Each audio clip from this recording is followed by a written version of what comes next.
Buonasera amici di Rugby House, bentornati insieme, siamo pronti al rush finale, ultima partita di regular season e poi arrivano i playoff, le semifinali, mese di maggio, il caldo, il vivo, il vero della stagione.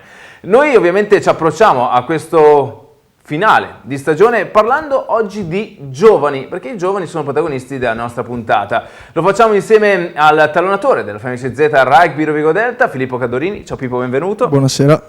E poi lo facciamo anche perché, ragazzi, questo weekend c'è la 43esima edizione dell'Aldo Milani e ne parleremo con il direttore del torneo, Giorgio Brazzorotto. Ciao Giorgio, benvenuto. Ciao, buonasera.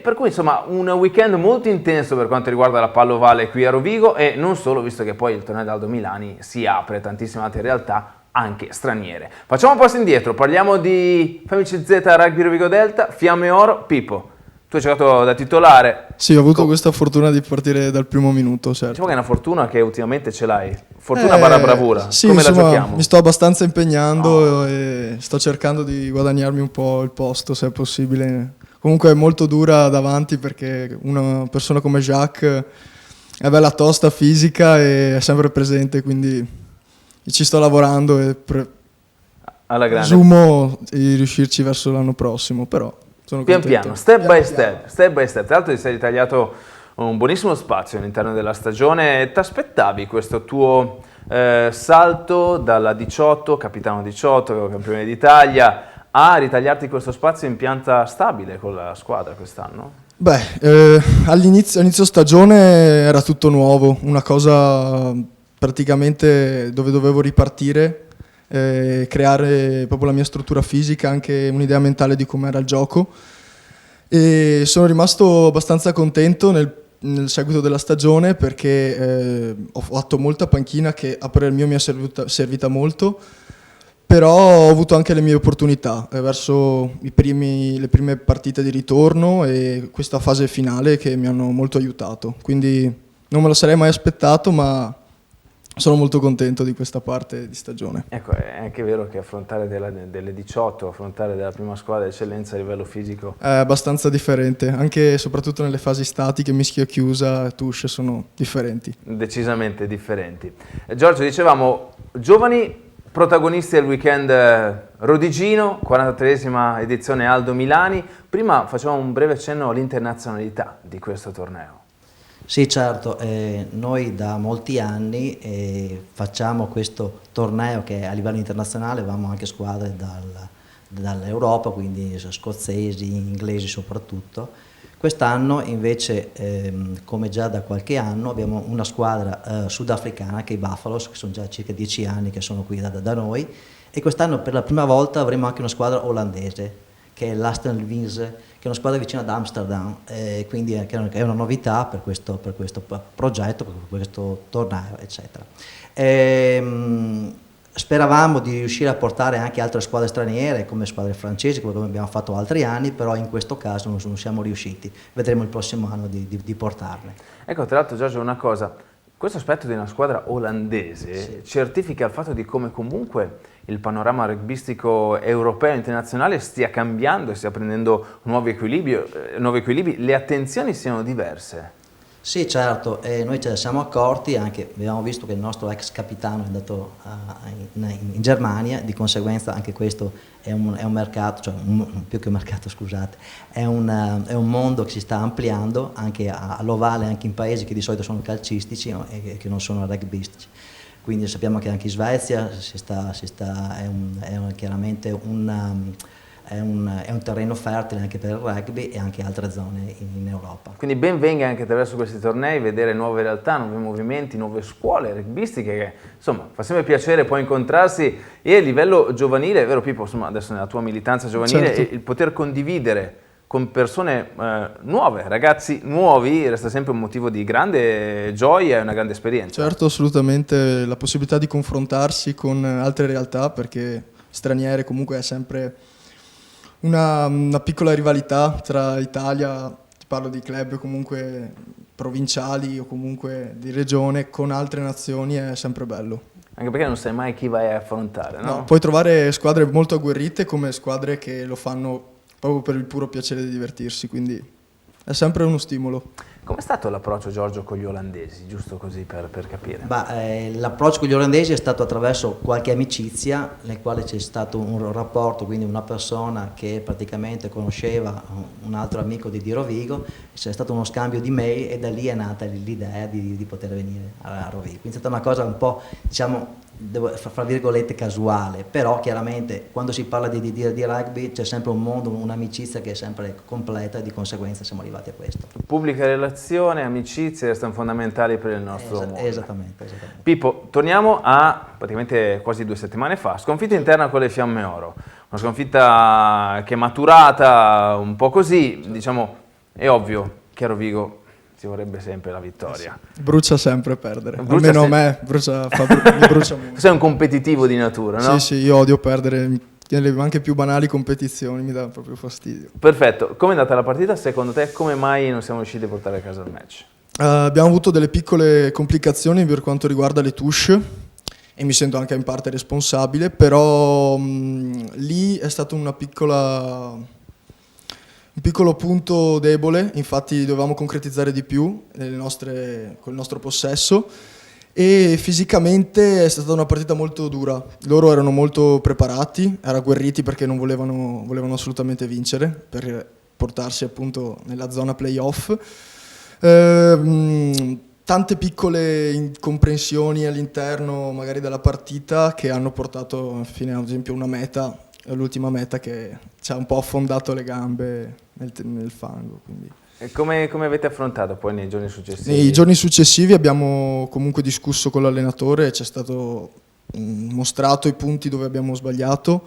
Abbiamo cercato di lavorare molto su, ad esempio, le touche e su una linea difensiva buona da tenere contro anche la prossima partita che avremo. Più efficace, insomma. Sì. E come hai visto queste Fiamme Oro che comunque stanno rincorrendo questo quarto posto playoff? Queste Fiamme Oro sono partite, possiamo dire, a rilento secondo me, però erano a inizio stagione, dovevano secondo me rodare ancora bene la squadra, nonostante ho sentito che si erano preparati molto presto loro. Però è un'ottima squadra per il mio, molto agguerrita, fisica soprattutto nei punti d'incontro e cercano nell'uno contro uno di essere vincenti. Abrasiva come sì. Club, perfetto. Andiamo a vedere gli highlights di questa partita, poi torniamo in studio perché fra 2 giorni Rovigo è di scena allo Zaffanella di Viadana per l'ultimo turno di regular season. È il big match del 17° turno del campionato d'eccellenza. Se le Fiamme vogliono continuare ad ardere anche nei playoff, Rovigo vuole trovare il setup giusto per le semifinali, sfruttando possibili passi falsi del Petrarca per raggiungere la seconda piazza. Benvenuti a FMCZ Rugby, Rovigo della Fiamme Oro. Ciao Antonio. Ciao Andrea, buon pomeriggio a tutti e buon rugby come sempre. Focus immediato, Antonio, su questo match. Attenzione, vediamo subito le Fiamme Ore contrattaccano con Wilbur, neozelandese, non ha un'assistenza vicina ma ancora mente a proporsi. Attenzione, va al numero 8, fa tantissima strada il siciliano, muovono l'ovale subito Azzolini. Attenzione, le Fiamme Oro, Bacchetti scarica al largo e c'è la prima meta delle Fiamme Oro. Normalmente le Fiamme Oro arrivano, dormono a Padova e poi si portano in zona Rovigo. Fiamme Oro, la presa è di Emiliano Caffini, il drive delle Fiamme che provano con questo brivio a far strada. Sono ancora vive. Cambiano l'asse, Amenta, c'è un vantaggio nel frattempo, c'è uno scarico possibile, Amenta va la meta. Azzolini, sembra, è out, palo, messo giù. Ancora Menta, protagonista è Ragusano, la vagante Torres in possessa, corre Torres e se ne va in meta per la prima segnatura. Avevano in mano la partita, questa è una segnatura che non si dovevano permettere di subire e sicuramente Ancora Lucio, Rodriguez up and under, Amenta alla presa con Marinaro, misunderstanding, Parker non la tiene, Di Stefano, calcio di punizione.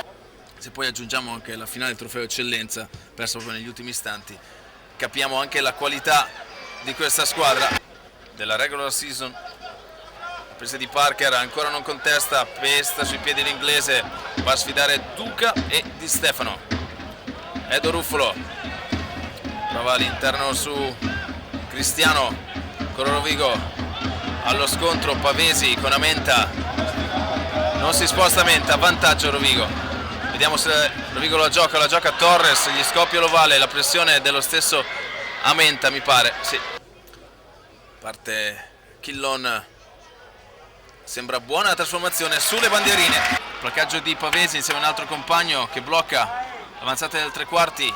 Catanesi, Marinaro punta ancora Rodriguez, fa ancora strada dentro i 5, ancora De Gasperi, Wilborn sfida Torres, c'è un vantaggio per le Fiamme Oro, meta delle Fiamme Oro, la concentrazione dell'apertura delle Fiamme non entra nell'H, deve muovere nel verso Rovigo l'ovale, così è Denis Majstorovic, tutta per Torres, converge l'argentino. Edo Lubian si propone, viene tenuto alto, riesce ad atterrare, ancora a disposizione, bene Rovigo tiene questo valle, Lucio Rodriguez va a imbeccare Dennis, un più a largo, eccola. Basson, la meta di Stefan Basson, sebbene Basson sia in campo, prende la rincorsa, nulla da fare, su questo non c'è dubbio, tanto parte Azzolini, è buona l'esecuzione, Trevigiano si inginocchia per vedere bene lo sviluppo, è buona la spinta, calcio e punizione a Rovigo. Bressano predica la calma ad Azzolini, Chillon spallucce, palo, dentro, non guadagna metri le Fiamme, sollecitato Tenga da questo passaggio, ancora fa strada il numero 3, scusate il destro non è il numero 3 perché è entrato nel secondo tempo il 18. Altra fase, Azzolini attacca con Wilborn, nel traffico il neozelandese non riesce a guadagnare tantissimo, ancora Azzolini, Valcastelli, attenzione attacca Valcastelli, riesce a far strada, Marinaro. c'è il sostegno e la meta, anche pronto a vincere, probabilmente prenderà il posto di Moriconi, nel frattempo Azzolini, chilo su chilo, centimetro su centimetro e maglia contro maglia. Cristiano l'ha presa, calcio di punizione, qui io credo che su questa azione finirà il match. Finisce il match con Buscema che calcia fuori. Restano vive le possibilità di playoff per le Fiamme che sbancano il Battaglini. Meno del match, Andrea? Bentornati in studio, Rugby House. Fra 2 giorni, meno di 2 giorni, Rovigo di Sceno a Zaffanella. Rovigo è comunque giudice in questa corsa playoff, c'è poco da fare.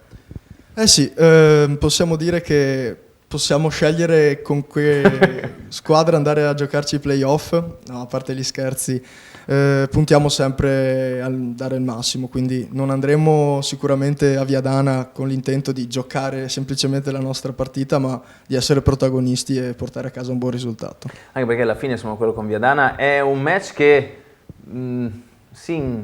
quando è uscito il calendario si sapeva che da qualche parte sarebbe stato decisivo, perché nell'ultima giornata di questo tipo sicuramente doveva lasciare qualche strascico nella corsa playoff.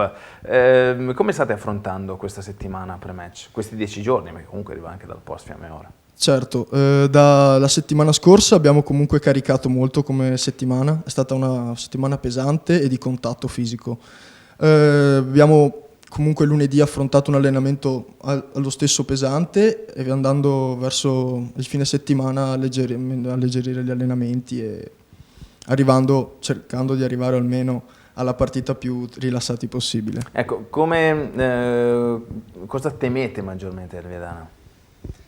Ma forse la mischia chiusa, noi almeno ti parlo da avanti, certo. La mischia chiusa sì, può essere un punto dove ci può un attimo infastidire.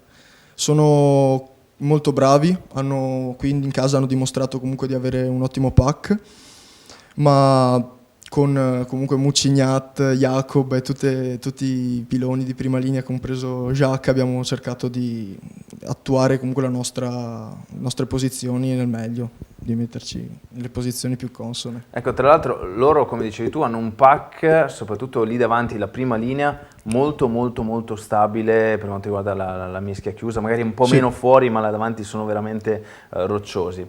È ovvio che poi è una sfida un po' particolare per Rovigo, perché tanti giocatori incontrano ex compagni, un ex allenatore, per cui è ovvio che i motivi sono diversi. Giorgio, come vedi questa partita? Tu che segui comunque la squadra, sei un tifoso storico. Assolutamente, io seguo molto la squadra, cioè perlomeno seguo abbastanza frequentemente la squadra. Diciamo che è una partita che è una specie di derby secondo me, perché appunto come dicevi tu c'è un ex allenatore, ex giocatori eccetera. Diciamo che da parte loro c'è più voglia probabilmente di vincere, perché noi tutto sommato siamo già al terzo posto, di conseguenza sappiamo già la nostra squadra concorrente. Di conseguenza probabilmente loro avranno un po' più fame, però noi vorremmo batterli lo stesso, perché è giusto anche essere forti in campo e quindi chiaramente anche far vedere la nostra forza. Ecco, tra l'altro c'è da dire che Vedana stanno attuando varie politiche per portare gente allo stadio, penso a 5 euro il biglietto, penso anche a Ormos, l'apertura argentina, che ha fatto un video in dialetto mantovano per chiamare i ragazzi. Per loro insomma è una sorta di ovviamente ultimo round possibile, perché a pari punti tra l'altro passerebbero le Fiamme Oro, per cui è importante per loro vincere per assicurarsi questo quarto posto. Prendiamo occasione anche per fare in bocca al lupo Francesco Menone, ex rossoblu, insomma campione d'Italia, che ha avuto un infortunio grave al ginocchio. Bob, mi raccomando, riprenditi insomma il prima possibile, comunque a prescindere insomma, dal cambio di casacca, Menone resta sempre uno di noi. Pippo, venendo poi al tuo ruolo, no? Nel senso, qual è stata la più grande difficoltà che hai avuto quest'anno? Comunque quell'obiettivo che ti sei posto e pian piano sei riuscito a raggiungere? Inizialmente era comunque l'impatto fisico e che si è comunque agganciato alle mischie chiuse. Questi due erano due punti molto pericolosi, possiamo dire, sotto il mio aspetto. Però lavorando molto, sono riuscito piano piano a gestire la cosa. Lavorando in palestra con i preparatori mi hanno molto aiutato, e inoltre con i compagni di squadra, tramite consigli e comunque aggiustamenti sulle posizioni, mi hanno consentito di riuscire a giocare in prima linea al campionato d'eccellenza, che da una giovanile non è assolutamente facile. Sei cresciuto nel senso, che a livello di chilogrammi? Sì, qualche chilo sì, ho convertito un po' di massa grassa con massa magra, e sto cercando di mangiare comunque meglio, nel senso più possiamo dire pulito rispetto magari a come ero abituato a mangiare, un po' come capitava, possiamo... Da studente delle sì, superiori, da studente, no? Ecco. Ecco, Giorgio, è sempre bello sentire giovani che parlano in questi termini, il fatto di vedere comunque la propria carriera proseguire, riuscire ad ottenere certi risultati, giocare davanti insomma, a un certo tipo di pubblico. Negli occhi dei ragazzi che vedete voi all'Aldo Milani, percepite questa voglia? Assolutamente sì, la voglia di crescere, la voglia di affermarsi a un torneo come l'Aldo Milani secondo me è fondamentale, perché vuol dire è un passaggio nella crescita che possono avere da livello giovanile ai livelli maggiori, quindi l'Under 18 e chiaramente dopo l'eccellenza o forse anche più. Di conseguenza all'Aldo Milani sono passati giocatori molto importanti che adesso che giocano in Irlanda, tipo Islip, oppure è passato anche Courtney Love, quindi praticamente anche giocatori molto importanti che adesso sono a livelli internazionali. Quanta soddisfazione c'è da parte vostra vedere questo ragazzo, che poi ovviamente sì, capisci, se passa Isley probabilmente a 16 anni, capisci che questo insomma ha qualche marcia in più rispetto agli altri, però poi ritrovartelo a questi livelli nel grande teatro del rugby mondiale e sapere che ha partecipato al tuo torneo. Per noi è una grandissima soddisfazione, quindi chiaramente noi, la cosa più bella sarebbe poterli portare un giorno magari al torneo, quindi è un sogno magari dire tu sei passato di qui quando avevi 16 anni e magari tornare come testimonial, certo. Sarebbe un'idea meravigliosa. Non so se un giorno potrebbe avverarsi questo sogno, però sarebbe una cosa veramente bella. Sarebbe anche un'ottima idea, sicuramente sarebbe decisamente bello. Allora, Giorgio, come impostazione sì. È diverso rispetto all'anno scorso? No, assolutamente. Il torneo è fatto sempre da 21 squadre, è diviso in 7 gironi, da 3 squadre ogni girone, che poi dopo andranno praticamente le prime 7 classificate più la seconda migliore di un girone andrà praticamente a fare una specie di scontri diretti, quindi praticamente un scontro diretto tra la prima di un girone, quello prima dell'altro, fino alle prime 7 di ogni girone, e poi dopo la seconda lo stesso discorso. Quindi praticamente sono 8 squadre che si incontrano fra di loro. Lo stesso discorso sarà tra la nona e la 15ª e via via a seguire. Quindi si va praticamente a dividere la parte alta e la parte bassa. La parte bassa, esattamente. E i campi dove si terranno? I campi li avremo qui, sempre al Battaglini, che è il campo centrale, il campo numero 1, poi il campo 2 e il campo 3. Quindi giocheranno contemporaneamente nei 3 campi. Nei 3 campi qui al Battaglini il 29 e 30? Il 29 e 30 di aprile, quindi sabato e domenica, inizieremo alle 14 con i primi incontri, contemporaneamente sui 3 campi, e poi dopo finiremo la domenica con l'ultima finale, che sarà alle 4, alle 16, e poi dopo la premiazione alle 17:15. Ecco, tra l'altro so che la prima squadra è coinvolta. Sarà presente, esattamente, sarà anche a pranzo con noi alla domenica, quindi a mezzogiorno circa. L'ora di pranzo per le finali. Esattamente. Ecco, questo è già anche un bel segno, vedere la loro partecipazione, è sempre un bel esempio da dare ai ragazzi. Allora, andiamo a vedere cosa dicono dagli altri campi ovviamente del mondo dell'eccellenza, poi rientriamo per l'ultima parte di Rugby House, perché c'è qualche domanda per Pippo da fare.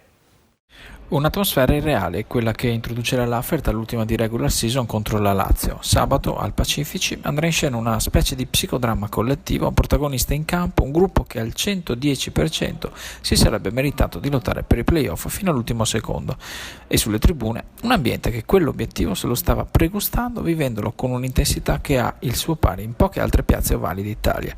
Ed invece il silenzio assordante della federazione sugli esiti per molti versi assurdi della decisione del collegio di garanzia del CONI sul caso Petrozzi, con quegli 8 punti di penalizzazione che hanno di fatto estromesso i veneti dalla corsa per i playoff, disarcionandoli da un quarto posto fino a quel momento sudato goccia dopo goccia, faranno da scenario ad una partita che poteva e doveva essere quella decisiva, ultima tappa di un campionato giocato credendoci sempre anche nel momento delle batoste più pesanti.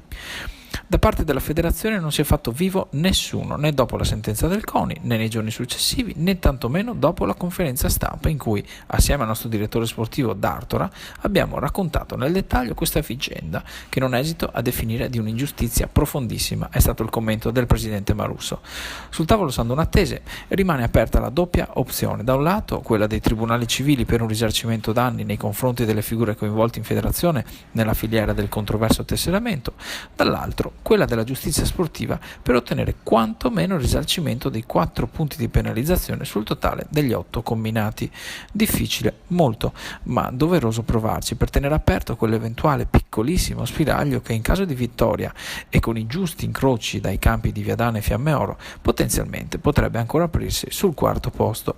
Comunque la si veda un sabato fuori dagli schemi, con la squadra a doversi confrontare contro i propri fantasmi molto prima che con una Lazio ormai salva. Andrea, ragazzi, siamo all'ultima puntata, non vi ho mai chiesto niente, vi devo chiedere un favore. Per cortesia fatemi sto favore, battete il Viadana, perché se voi battete il Viadana, le fiamme battono il Mogliano, le fiamme ora vanno ai playoff. Dai, fatemi sta cortesia, non vi ho mai chiesto niente. La Lazio è pure salva, la Lazio è salva, le fiamme battono il Mogliano, Rovigo batte Viadana e le fiamme oro vanno ai playoff. E poi quello che succede, ma poi siamo tutti felici. Vi ho mai chiesto niente? Una cortesia vi chiedo. Al Mogliano, il Mogliano arriva alla caserma Gelsomini.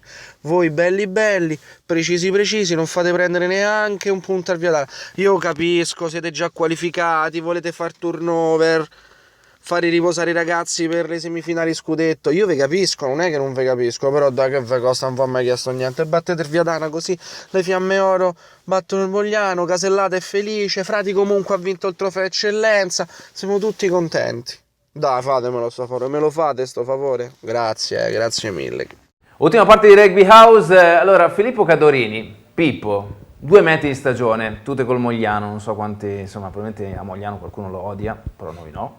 Ha detto, ma adesso che praticamente sono tra i professionisti ho cambiato il mio regime alimentare, sono più bravo, mangio sano. Ecco, non so se questa sua affermazione sia dovuta a una domanda che è stata fatta su Facebook. Sapete che quando noi abbiamo gli ospiti, insomma abbiamo i giocatori ospiti, i tifosi possono scrivere. E c'è Riccardo, che se non erro è un tuo ex compagno a Vicenza. Sì, lo saluto, ciao Riccardo. che gioca col CUS Milano adesso, Sì, per motivi di studio. di università. Ecco, sì. certo, dice: quanto ti piace la Nutella da 1 a 10? Per cui vuol dire che tu pre-senior eri un golosone. Sì, tuttora sono molto goloso e da 1 a 10 direi 9. 9. Sì. Però quanto ti applichi adesso? Adesso è più dura, cerco di limitare comunque, di mangiare il meno possibile la Nutella, però ci sono certe occasioni dove non riesco a dir di no. Viva l'onestà! Tanto, Pippo, ricordiamo, tu cresci con Rugby Vicenza, poi vieni a Rovigo, fai gli ultimi anni di accademia qui a Rovigo, poi il tuo approdo in prima squadra. Tra l'altro scelte non semplici, mi ricordo ne parlavamo l'anno scorso quando sei venuto in trasmissione, Sì. anche scelte proprio di vita.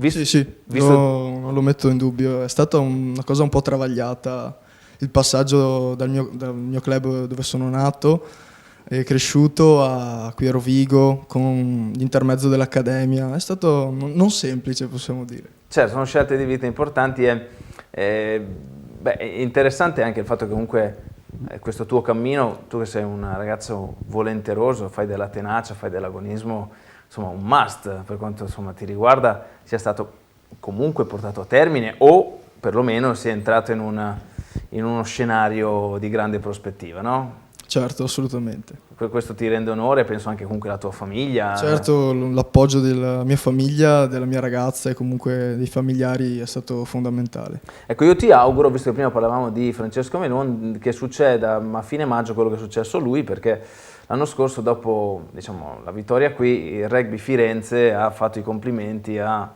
Francesco Menon, che diceva il nostro ragazzo ex cresciuto con il Rugby Firenze si è laureato campione d'Italia, speriamo che anche il Rugby Vicenza, visto che è salvo, possa fare questo anche con te. Speriamo, grazie. Lo speriamo anche noi, Pippo, non preoccuparti. Allora, Giorgio, cosa interessante, Aldo Milani, 43esimo anno. Sì. Quanto dura è fare un torneo di questo tipo con gente che arriva dal Sudafrica, dall'Olanda, 21 squadre, centinaia e centinaia di ragazzi, proprio anche a livello associativo, vostro, organizzativo? Ma soltanto il fatto che noi praticamente abbiamo fatto un'associazione, il torneo Aldo Milani, che dura da un anno all'altro, questo ti fa capire il tempo che noi impieghiamo chiaramente per organizzare il torneo. Chiaramente l'ultimo periodo, gli ultimi mesi noi ci troviamo spessissimo, ogni 15 giorni, anche una volta alla settimana, però nei periodi magari subito dopo il torneo andiamo praticamente a trovarci in pratica una volta al mese o una volta ogni 2 mesi anche addirittura. Però chiaramente organizzare un torneo vuol dire dividersi le forze, perché più persone siamo, in consiglio sono entrate anche qualche persona nuova, quindi magari è un po' più semplice da organizzare. Devo essere sincero, ci sono 2 o 3 persone che sono le persone più importanti, che sono quelle che chiaramente organizzano e seguono di più il torneo, quindi chiaramente Roberto Aggio, che è l'ex presidente, che diciamo anche il presidente onorario, Fabio Finotti, che è il presidente attuale, la Silvia Moretto, Federico Andrioli, ex presidente del Posse Rosso Blu, quindi sono delle persone che sono effettivamente delle persone che sono trainanti, devo essere sincero, proprio di questa attività. Ecco, persone che conosciamo tutti, che salutiamo ovviamente anche noi, che godono della nostra massima stima. Pippo, allora, se mettiamo che Rovigo sabato non giochi a Viadana, ok? Mm-hmm. Secondo te chi merita più playoff tra Viadana e Fiamme Oro? Domanda in cui mi spiazzi veramente molto. Forse, secondo me, da come posso la tua, appoggiarmi, sì, dalle partite che ho visto comunque contro Fiamme Oro e contro Viadana, forse Fiamme Oro, perché a parer mio la vittoria in casa delle Fiamme è stata, possiamo dire, si è ridotta all'ultimo minuto con il drop di Stefan e quindi forse ci hanno messo più in difficoltà e credo abbiano messo in difficoltà anche squadre molto preparate come Calvisano e Padova e quindi a parer mio forse le Fiamme Oro. Le Fiamme Oro. Giorgio, secondo te? Ma Penso che le Fiamme Oro siano sicuramente una squadra forte, poi sono parecchi ex giocatori di Rovigo, quindi Anche quello, certo. oltretutto sono ragazzi che io ricordo molto bene, perché li ho visti giocare dall'Under 6, Under 8 all'Under 12, perché giocavano con mio figlio, quindi me ne ricordo molto bene. Classe 88 quindi. 88-89. Il biennio era sì, quello. il biennio era quello, che mio figlio era dell'89, Andrea Bacchetti e De Gasperi che appunto erano 88 esattamente. Sono 88. Quindi me li ricordo molto bene, li ho visti proprio crescere, li ho visti. Certo. Sai, personalmente, se mi posso permettere, anch'io vorrei le Fiamme Oro. Ma non per tanto, perché penso che se Viadana poi arriva ai playoff ovviamente avrà un grosso contributo in più rispetto a prima, per cui probabilmente anche sarà molto più temibile il prossimo anno rispetto a questo, con maggiori introiti e budget a disposizione. Per cui anch'io appoggio la tua idea, Pippo. Poi l'importante è che quando noi arriviamo e siamo belli pronti, perché un altro punto fondamentale è quando poi c'è il trapasso da regular season al playoff, è anche un po' quello switch mentale che magari non siamo riusciti ad avere nelle ultime partite. Avete parlato anche di questo? Sì, certo. Mi hanno anche raccontato che la regular season è una parte e i playoff sono un'altra. Mi hanno raccontato che sono partite a sé, possiamo dire, le ultime 2 o 3, dipende. C'è la voglia di questa atmosfera, o sbaglio? Sì, magari ci siamo persi verso le ultime partite di campionato, però lo sto almeno sentendo a pelle durante gli allenamenti. I discorsi sono leggermente differenti rispetto a metà campionato o all'inizio. Tu dici che pian piano l'asticella si sta alzando mentalmente. Gli occhi della tigre sono quelli che servono, quelli che magari abbiamo visto nel secondo tempo col Petrarca, tanto per capirci, sono pronti lì. Sì. Ok, questo è quello penso che ogni tifoso rossoblu vuole sapere in questo momento. Pippo, ultima domanda a te. Si narra di una preparazione per te abbastanza dura a settembre? Sì, io personalmente ho accusato... A luglio, agosto? Sì, da fine luglio fino ai primi di settembre l'ho accusata moltissimo. Per me, e sentendo anche i miei compagni, è stata una delle preparazioni più pesanti negli ultimi anni. No, poi parlo di te nello specifico perché hai avuto uomo di mischia là davanti, penso sia ancora più difficile. Sì, e ci sono stati precisi allenamenti dove ho sofferto molto. Però hanno lavorato Joe e tutti i preparatori a livello mentale per preparare comunque tutti e me e i miei compagni a sforzi mentali dove richiedevano la massima concentrazione per arrivare appunto a fine campionato al meglio. Qual è l'aspetto in cui Joe ti è stato più vicino nella tua crescita? Per quanto riguarda magari la pressione, perché ho sofferto magari all'inizio un po' la pressione delle responsabilità che mi erano state date in mischia, in touche, e Joe mi ha messo ulteriormente pressione nel fatto di saperla gestire. Quindi mi ha dato delle responsabilità in più durante gli allenamenti, di comunque in mischia chiusa parlare con i miei compagni, che comunque formano, perché è un obiettivo che dovrà esserci in futuro, e quindi per quel fatto lì mi ha spronato. Ecco, tra l'altro uno dice, ma il lancio in touche è storto, dai, come si fa a lanciare storto o lanciare male? Poi quando ti trovi lì davanti, con gente 2 metri davanti, vieni a lanciare la palla, non è poi così semplice, no? Sì, si cerca sempre di arrivare all'altezza massima dove non riescono a prenderla, ma a volte si osa troppo, a volte si osa troppo poco, ci sono un po' di varianti. Qual è il segreto in quel momento lì, quando poi prendi la palla e devi lanciare, perché è fondamentale quel passaggio? Quella, secondo me, è la ripetizione del gesto. Nonostante la pressione e tutto, provare comunque il gesto molte volte, moltissime, aiuta alla fine in campo, perché in partita, quando si è a corto di fiato, quando si è stanchi, verso magari la fine del secondo tempo, ripetendo il gesto e comunque essere concentrati, comunque verrà eseguito almeno quasi sempre bene. Quindi. Avere la lucidità quando non si è più lucidi, mettiamola praticamente in 2 parole così. sì. Ti sei visto quest'anno un po', insomma, qui allo stadio lanciare nel post allenamento, 2-5-8, lanci su lanci su Devo, lanci. per forza. quello è il passaggio. Abbiamo chiesto prima qual è stato l'aiuto di Joe nello specifico a te e dei tuoi compagni, chi magari ti ha dato un consiglio particolare, ti ha fatto crescere, ti ha preso un po' sotto braccio? Beh, in preparazione c'è stato un gesto che mi ha comunque dato coraggio, è stato Boggiani, mi ha dato una mano nella preparazione dove soffrivo particolarmente.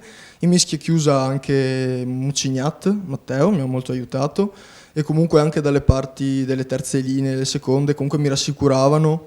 No, sono molto contento su questo aspetto perché magari Joe cerca di dare per scontato certe cose che io magari non ho acquisito, e quindi hanno rimediato magari i miei compagni di prima linea su domande in cui magari non riuscivo a fare a Joe perché non riuscivo a capire se...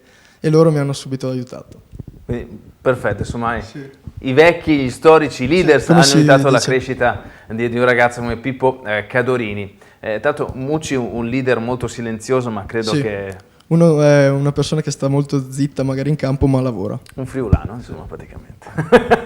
Siamo al termine di Rugby House, appuntamento fra 2 giorni, praticamente un weekend intensissimo. Rovigo, il Fenice Z, Rugby Rovigo Delta, ospite allo Zaffanella di Viadana per l'ultimo match di regular season, e poi 29 e 30, vero Giorgio? Sì, esattamente, il 43esimo torneo Aldo Milani.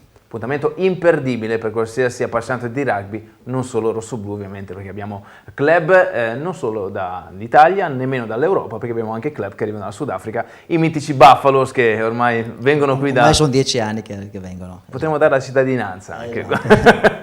Grazie Pippo. Grazie a voi, buonasera. Grazie Giorgio. Grazie a te, buonasera. Noi ci troviamo nel weekend a seguire ovviamente le gesta dei nostri beniamini, i bersaglieri. Buonanotte.